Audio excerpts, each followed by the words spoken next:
سلامی خوای گەورەتان لێبێ میوانانی ماڵی خوا. السلام عەلەیکم وەڕەحمەت الله وبەڕەکاتوه.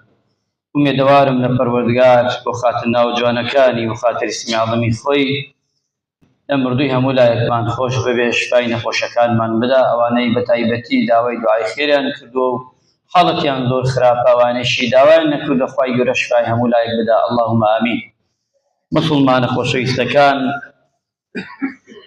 باسی بابەتێکەکەی لە خزمەتی ئەوەی بەڕێز و ئەزیزدا، ئەوش یەکێ لە نیعمەتەکانی خۆی پەروەردگار کە دایەتیە زۆرینەی مرۆڤ ئیلا ماعەدا خوای گەورە جگە ئەوە نەبێ، ئەو کەسانە نەبێ خۆی ویستی نەبووە لە سەریکە نەبێ. ئەو شەوەیە زبان، ئەم زبانەی کە من و تۆ گفتوگۆی پێ ئەەکەین و قسە ئەەکەین پێی و لێفتری تێ ئەگەین. ئەگە کەسێ زبانی نەتوانێ قسە بکا بە زبانی پێداوە و نەتوانێ قسە بکا، ئەستمە من و تۆ بە ئاسانی بتوانین تێبگەین لێی. ئیلا ئەوانە تێگەن لە یەکتری کە زبانیان وەک یەک وایە و بە ئیشارات. ئێستا زۆر جار ئێمە لە گیانلەبەران تێناگەین بۆ چکە زبانی ئەوان خۆیان لە خۆیان حاڵی دەبن. مرۆڤەکان ئەستمە هەنی زۆر قورسە کە تێبگەن لێ، بەڵام ئێمەی مرۆڤ، ئێمەی ئینسان، ئێمەی مسلمان، ئێمەی غەیرە مسلمان، خوا ئەم زبانەی داوە پێمان یەکێکە لە گەورەترین نیعمەت.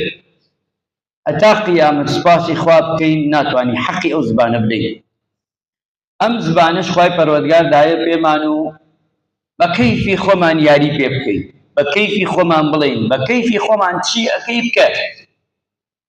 بەڵام وریابە بزانە ڕۆژێک دێ ئەم زبانە محاسەبەی لەسەر، ڕۆژێک دێ وشە بە وشە، نەک وشە بەڵکو پیت بە پیت محاسەبەت لەگەڵاک.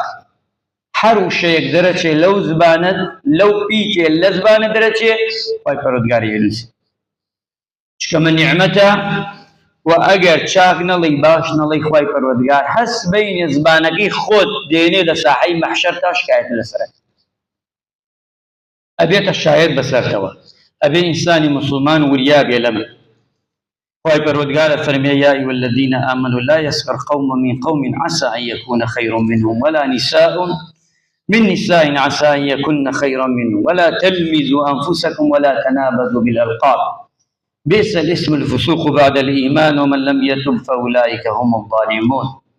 أما باس لشيء كإيمان داران قالتا قم قەشمەری کردن بە یەکتری مەکە.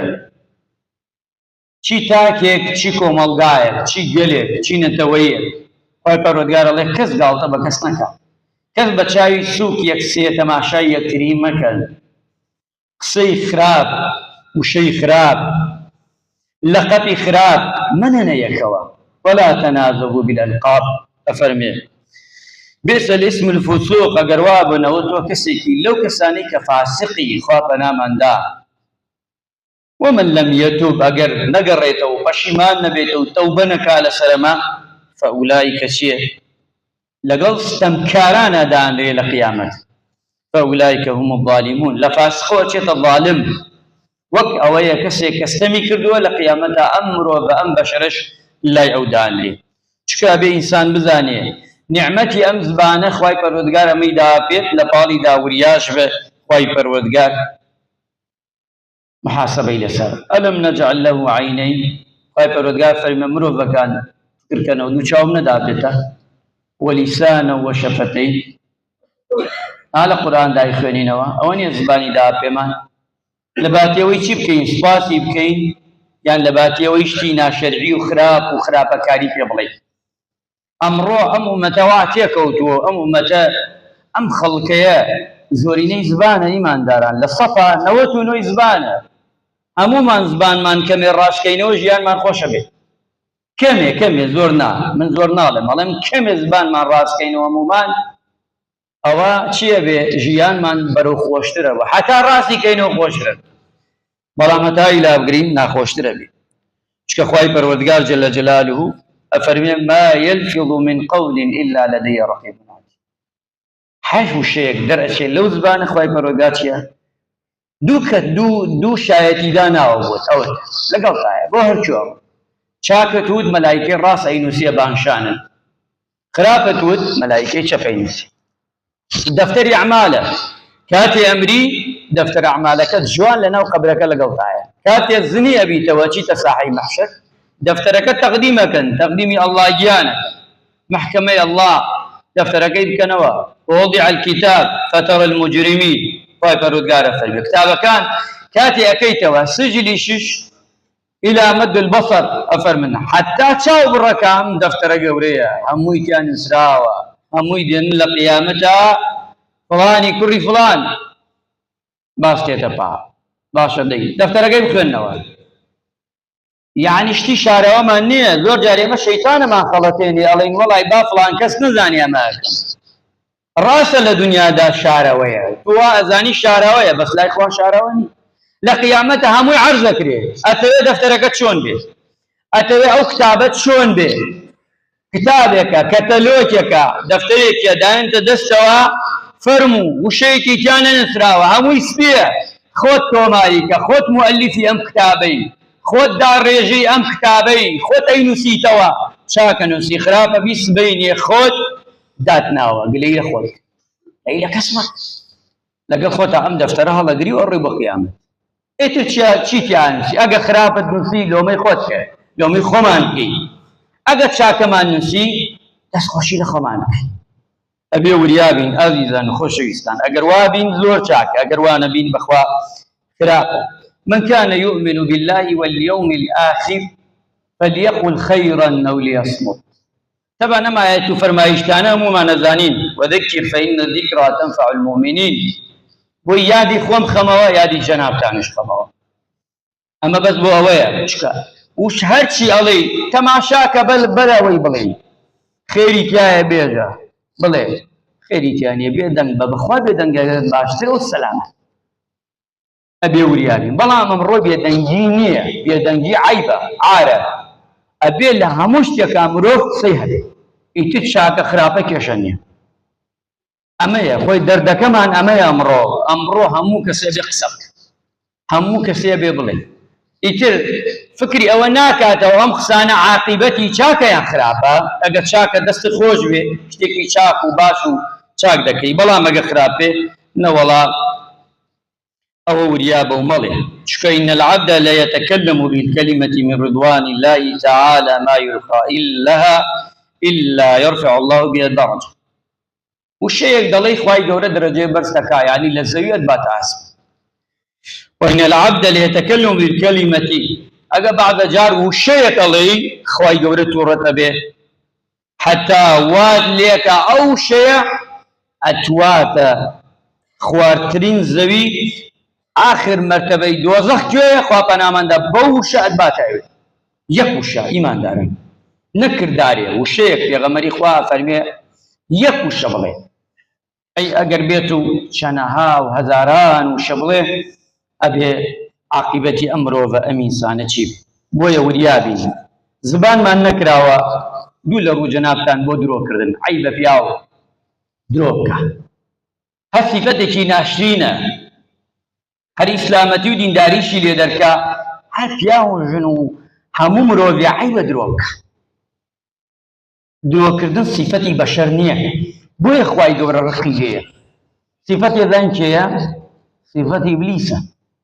درويكر خواي قبر دروسي كرد بوي بخصي كان نيكر أبي وريابي بختان كردن غيبت كردن خلق بخلطيني بخصي لوث وبريق وماسا وأمانة أما أمروك شتيباوة سيو كردن شواشا كردني خلق نميمة قصة البستن بو خلق ايتر حد سيان خوادن بدرو خواه پنامان بدا يعني زور جاد الله ما مسا خلق ننظنم شون اجي اشيت محكمة دا سنة قرآن شون ذاتك شون مروفيك يعني توبري مروفي وابي امرو لمسر دمدا دسنا قرآن ودروش بكا يأواني كدرويان كر خودس يا ننا قرآن خواهي قولا كرديان يا ميمون ولا قرآن تومار كراوا كم يجان لبر تو ناترسي دسنيت قرآن ودروشكي والله ما مصا كفارتكي شرمشناكا تلفونكا يا ما مصا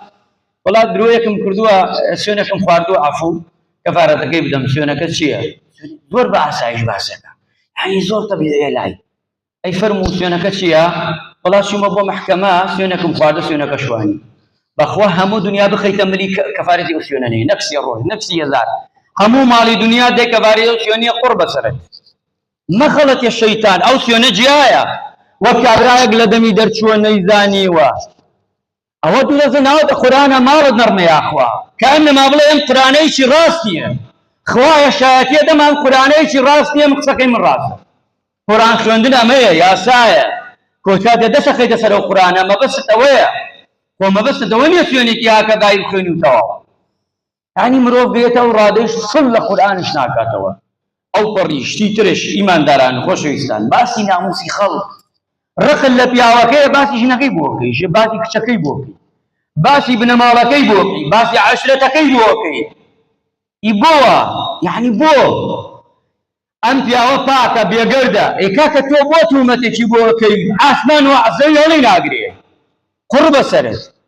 وەڵڵی یەک تومە بکەی بۆ مرۆڤێک نە دونیا نە عاسمان هەڵەگرێ. خوای گەورە لەسەر پردی سرات پێغەمبەری خوا ئەفەرمی عەلەیهی سەڵات ڕاتەگرێ لەسەر پردی سرات ئەوێ بێ ئەو قسەی ئیسبات ئیسباتت نەکرد یەک لەو ڕۆژێن فڕێ داگرێ جەهەنەم و داڕوا.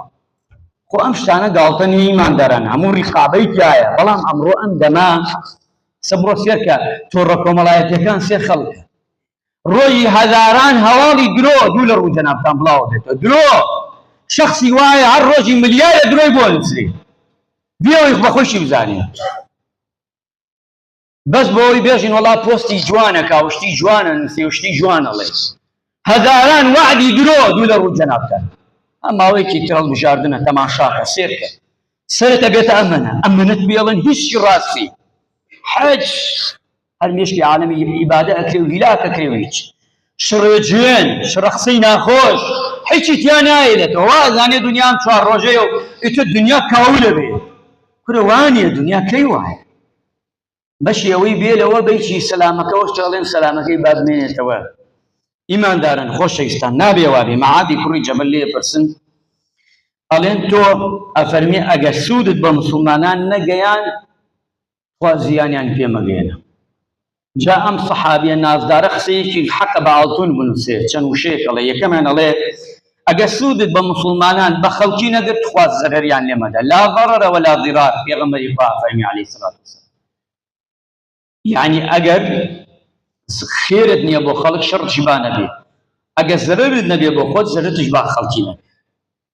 ئەگەر خەڵک خۆشبەخت ناکەی هەواڵی خۆشی نادەیتێ توخوا غەمبار و خەفەت و ناخۆشی مەدەرێ هەواڵێکی مەدەرێ خەڵک خەفەت بخوا تۆ گونەحبارت. ئەگەر مەدحی خەڵک ناکەی توخوا زەمی خەڵکش بە. ئەم پیاواڵێ ئەم سەحابە نازدارە فەرمی چەند جوانە فەرمی تۆگە مەدحت نەکرد زەمشی مەکە خۆت گونەحبار مەکە. یعنی ئەمانە قاعیدەی ئینسان لە ژیانی خۆیدا. ئەفەرمین زانایان وتیانە بە زانایەک فەرمویان قەت تۆ نابینین غەیبەت بکەی باسی کەس چە مرۆڤی وایە بەڵام ئەمە دەگمەنە یعنی لەناو مرۆڤەکانە زۆر کەمە ئینسان بتوانێت خۆی بگرێ و غەیبەت نەکە. زۆرینەمان ئەم تاوانەکەین بەس گرنگەوەی ئینسان زۆر نەیکا و بەردەوام نەبێتە سەر.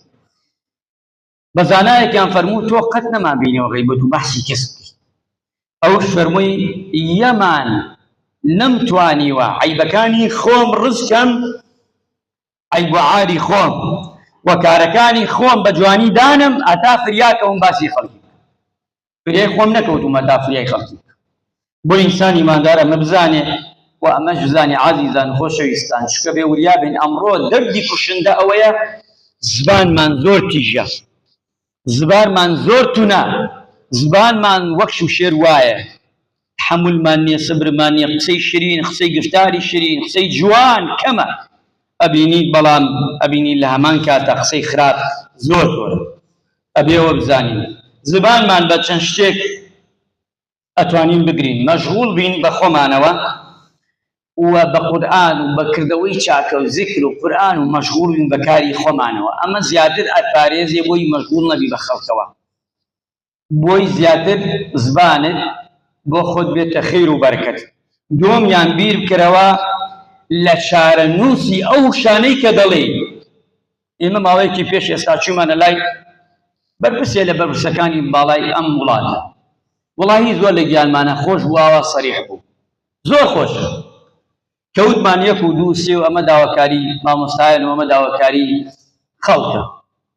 پێی مامۆستایان با سەریح قسە بکەم، ئەتانەوێ سەریح قسە بکەم یا ئەتانەوێ ناسەریح قسە بکەم، وعدتان بدەمێ و هیچیش نەکرێ، وەڵڵاهی هیچ ناکرێ. ئەوە خۆشە بەو قسە بەو لەغە قسە بکە. کابرا دێتە لات مەی بێدەمەوە، دوورەی دنیای بۆ مەکە، خۆ گوناحبار دنیا و قیامەت مەکە.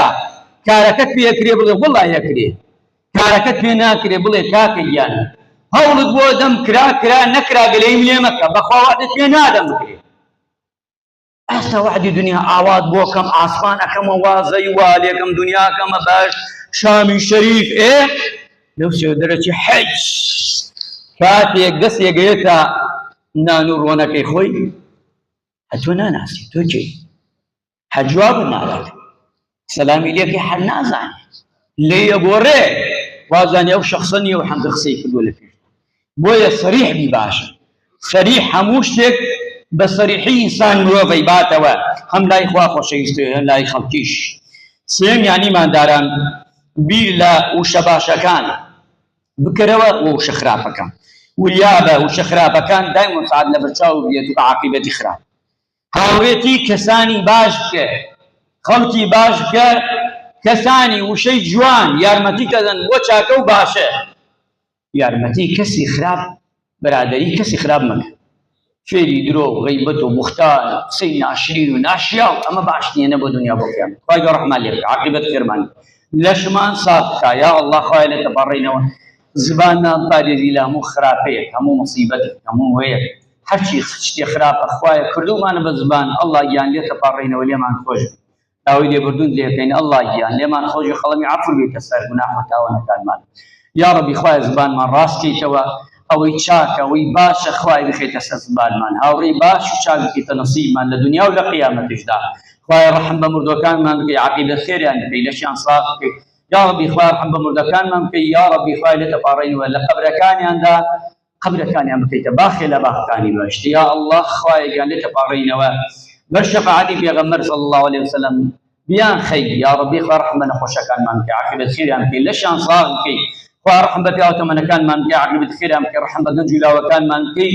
خوای ڕەحم بە وڵاتمان بکەی، یا ئەڵڵا خوای ئەوەی چاکە بە وڵاتمان بکەی. یا ڕەبی ئەوەی خراپە لە وڵاتمان دووری خەیتەوە، برایەتی، تەبایی، یەکریزی، خۆشەویستی، هەرزانی، خوای ئەوەی چاکە بۆ ئەم خەڵکە خوای خۆت ئاسانی بکەی. ئامین ئامین. الحەمدولله رب العالمین.